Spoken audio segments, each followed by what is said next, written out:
એલસીબીએ ₹1.3 લાખનો દારૂ ઝડપ્યો. પોલીસે કન્ટેનર ખોલતા જ ગુપ્તખાનામાંથી 7,980 નંગ વિદેશી દારૂની બોટલો મળી. એક શખ્સની ધરપકડ, એક વોન્ટેડ.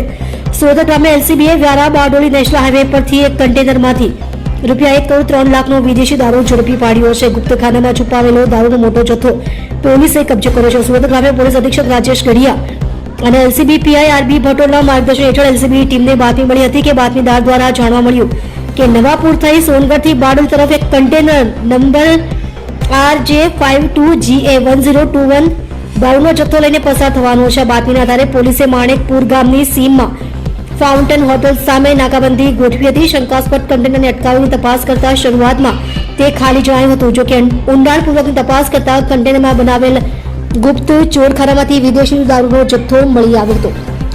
પોલીસે કુલ $1,98,99,120નો મુદ્દામાલ કબજે કર્યો છે, જેમાં 7,980 નંગ વિદેશી દારૂની બોટલનો સમાવેશ થાય છે, જેની કિંમત ₹1,03,74,000 છે.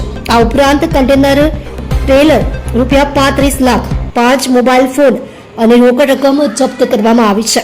પોલીસે સ્થળ પરથી રાજસ્થાનના બાડમેર જિલ્લાના ગંગુપુરા ગામના 35 વર્ષીય ડુંગરારામ રાવતારામ મેઘવાલની ધરપકડ કરી છે.